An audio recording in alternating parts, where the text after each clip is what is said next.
Hey YouTube, how you doing? Look, before I let you get to the video, I just want to put a few things into context with what you're about to see. I had a lot of computer trouble in shooting this episode, and what kept happening is I would use QuickTime to record my setup. Here's a quick look at my setup. There's the camera.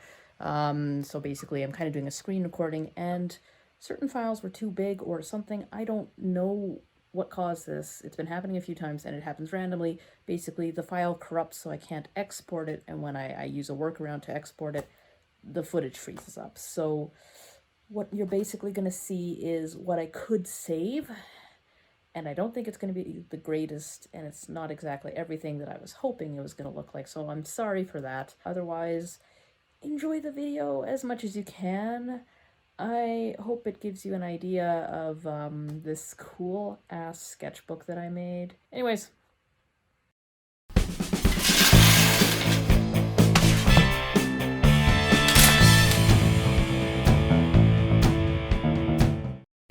Hey guys, and welcome back to another episode of Draw with T. So today I am painting Sketchbook 33, and this is a lot of clips over many days. Here I'm starting off by gessoing a sketchbook, and this sketchbook is a Arteza A4 sketchbook. And I switched over to Arteza from Moleskine. I love nearly everything about it except for the paper. And here I just quickly put some graphite on the back of this printout to basically transfer the image here. All of this is going to move very, very, very fast because there is a lot to get through. Because this took me many late nights to work on and get done. Even though it's kind of a straightforward process, you just have to work with a lot of layers when it comes to paint. So basically here I'm starting from the furthest stuff back up to the most frontest stuff, which is a very awkward way of putting it.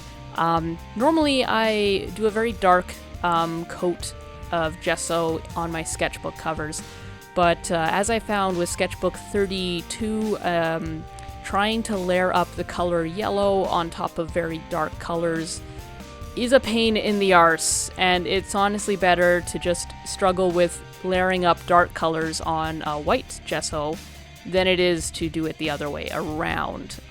It's literally the difference between, say, doing maybe 5 layers for a big area that needs to be very flat and even for dark colors on light versus something like, I'm not even joking, 20 or 25, maybe 30 layers of yellow on something light. And in that situation, it's globby, and it's just, you never actually get a true sort of brightness from it, just because the nature of red and yellow artist grade paint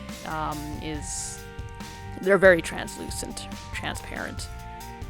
So as you see, I got the background done very, very quickly, and now I'm on to the bands of color. I did make a little error there by the left ear wing of Tristan's armor. I kind of forgot that little space there amongst the feathers is actually supposed to be a dark, the background color, but I had left it because it's also probably going to be just filled in with gilding. Later I realized that, and I kind of fix up the banding color. But here I am, just very carefully putting in the colors and layering them up bit by bit by bit. You'll notice kind of gaps and sort of changes in my work table, and that's just reflective of me working on this late into the night, and I mean late into the night after work, because I don't work a 9-to-5 job. I work a 4 to 9 job. So 9 p.m. I come in, I gotta eat, I gotta have, shower, attend to some other stuff, and then I'd work away at my sketchbook, and I had been covering a lot of extra shifts. I had extra work, so I was working often until like 3 a.m. on this sketchbook, and that wasn't really intentional, but it would just sort of happen where I'd hit a point of critical tiredness, and it was just easier for me to sit there and paint than it was to get up and brush my teeth and go to bed. Strange how that happens. Now, if any of you are painters, you might notice that I'm being rather particular and careful about laying down color, even when it when it'd be perfectly fine for me to say, let that yellow layer off into the silhouette or the body of Tristan. And the reason I don't do that is because I'm not really confident with paint. I know there are some amazing painters, and they're just kind of able to freehand this sort of stuff. They could let the paint sort of go out of the line, and they'd be confident enough coming back in with the next layer of paint to ensure that that they fix it up. But I didn't really have that confidence for this, and maybe I'm better at painting than I really give myself credit for, because you'll see later on when I start shading in Tristan, it actually turns out pretty well. And I didn't really have the guidelines I was hoping for, and I just really rely on guidelines and having everything already set out before I start when it comes to traditional, because there are no layers that I can turn on and off. There are no adjustments that can be done. Once it is down, it is down. And the only way to fix it is the hard way, repainting and redoing things.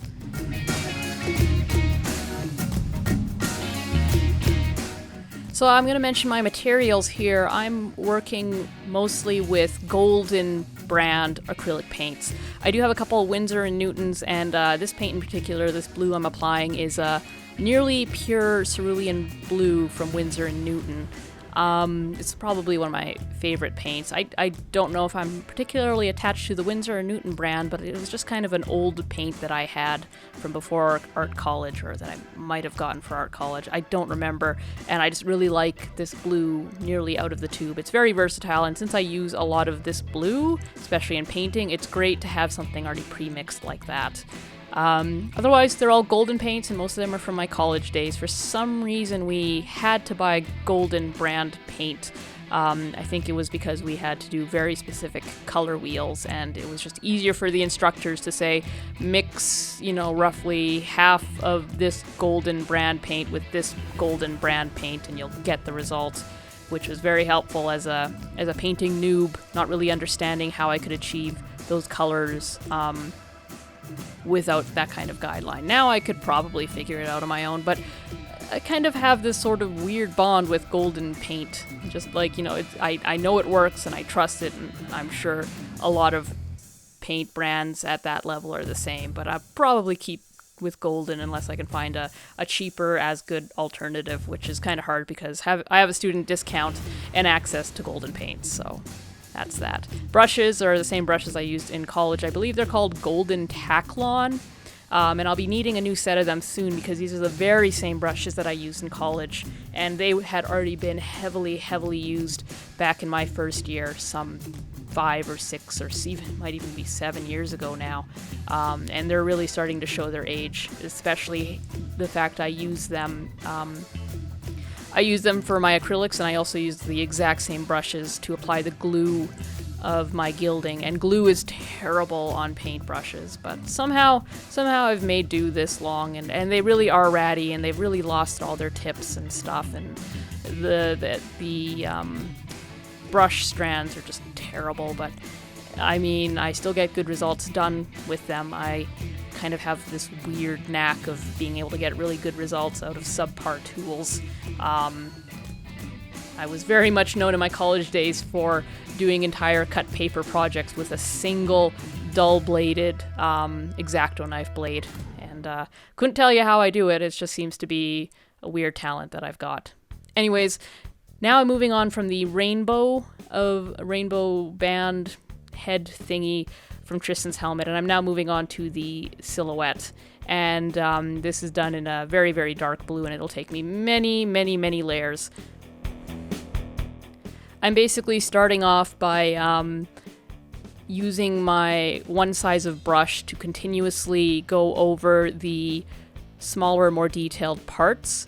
I'm not sure if this is really a good thing to do with acrylic paints or not. I know you're supposed to... What I've been told is you're supposed to build everything up layer by layer, but in this instance that would mean that I would have to, switch between 2 or 3 brushes just to get one layer done and then do it again and again and again. And it was much easier for me to just stick with one brush and sort of do these little detailed feathery parts and then come back and do them again and again and again with the same paintbrush without, risking that the paint was going to dry on it. And then of course now I've got a bigger paintbrush and I'm filling in the bigger parts of it. And here we're going to start seeing what I talked about in the intro, the jumps and the lost footage, because this is beginning point very quickly here. I would film just 30-40 minutes, and for some reason the footage would corrupt and I could only save like the first 5 minutes of it, and that's really annoying because the filming my art now changes the habit, like my actual drawing habit. When I'm not, or rather before I film my work, I was very laid back. I would take active quick little breaks and get back to it. But having to film, I have to concentrate on it fully, which is very hard to do between 1 and 3 a.m. When you want a little break, when you just need that moment to diffuse and stare out into space. But it's not worth turning off the camera and exporting the footage and doing that again and again and again. So I put myself through a lot, and I was not happy to see the lost footage. Okay, so here I'm cutting out a second cutout of, or printout of Tristan, and this is to be used to transfer those shading lines that you see. And I thought I could do this.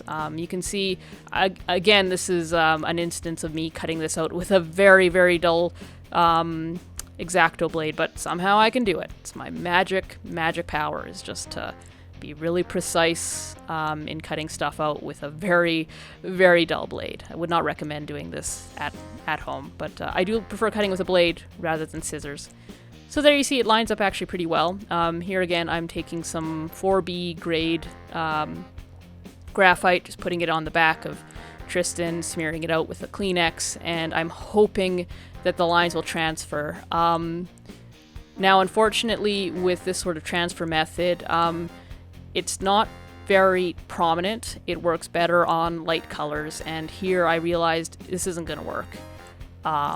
It's the lines are barely visible through the transfer, so I basically just transferred my major lines, and then I just tried to find them on the figure and then re-sketch them with a pencil. Now, I kind of hate doing this because pencil is very smeary, and if you don't paint over it, then you have this permanent pencil shine on the art piece, unless you go over it with an eraser. Now, going over it with an eraser is a bit risky. Sometimes it sort of changes the color of the paint because it sort of gets in the cracks of the sketchbook and kind of makes it more matte. And then in other instances, it's just kind of a mess. Painting over pencil lines, sometimes, depending on the color, it can kind of smear it, and so you have graphite everywhere. Plus, there's always graphite everywhere from the transfer, so you'll see me grabbing an eraser on occasion and kind of erasing it, assuming that footage wasn't lost.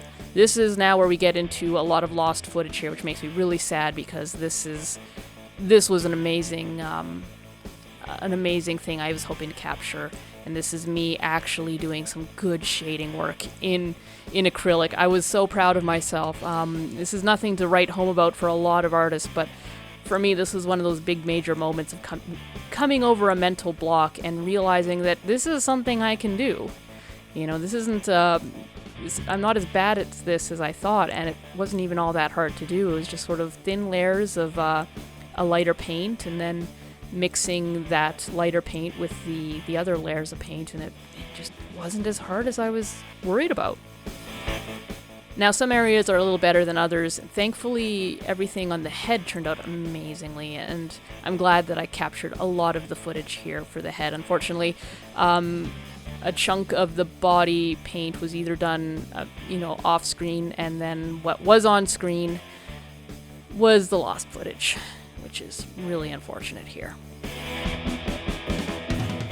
I would say Sketchbook 33, following in the footsteps of all my previous sketchbooks, is the best cover that I've done to date, and that's something that I like to do. I like to kind of outdo myself with each sketchbook cover, but eventually I do have to tune it back because it's just not feasible to every 3 or 4 months spend, 20, 30, 40 hours painting just a sketchbook, right?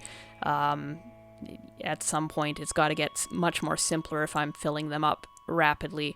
I don't know if this year will be a rapid fill-up year or not. It might be just a 2 sketchbook year, because I'm kind of focusing a little bit more on writing. And here, this is a part where I'm painting entirely off screen. I don't know what happened here. I honestly thought I'd move the camera to capture it, but I guess I didn't, which is unfortunate. And I'm nearly done with the painting part of this, so I'll be moving on to gilding.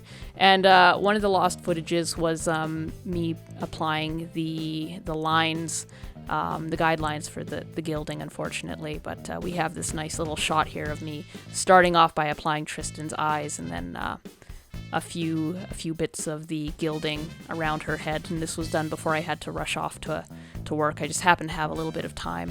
So basically, for gilding, you apply a special glue called Size, you let it dry, and then you take the incredibly thin, delicate layers of gold leaf and apply it over. I like to press mine down with a cloth and then very gently kind of twirl the cloth a little, just to agitate and tear off the worst or the biggest pieces of leftover. And then there's a kind of a special technique you need to, after that, of using the rag to gently kind of get the gilding off.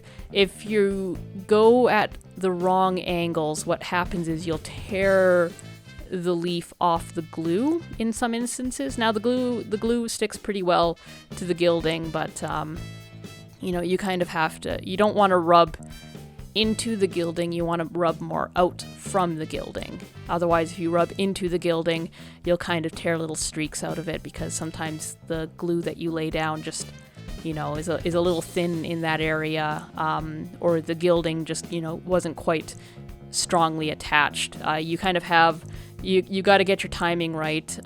You don't want to let the glue dry too long, and you don't want it to be too wet.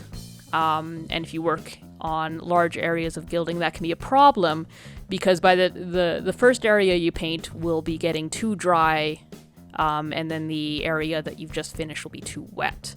So it's kind of a game of constantly reapplying glue to your original area if you work on large areas, which I didn't have too much of for this sketchbook, and I was actually able to use a lot of the remaining flecks and pieces of gilding that I had, and I didn't have to use too many new sheets like I just applied there, which is nice, because I have a big baggie of leftover little pieces, and I recommend, if you use gilding and you're going to use it a lot, to save those pieces. You can kind of see all the flecks on the right there, and it's just helpful for doing little lines and stuff like that.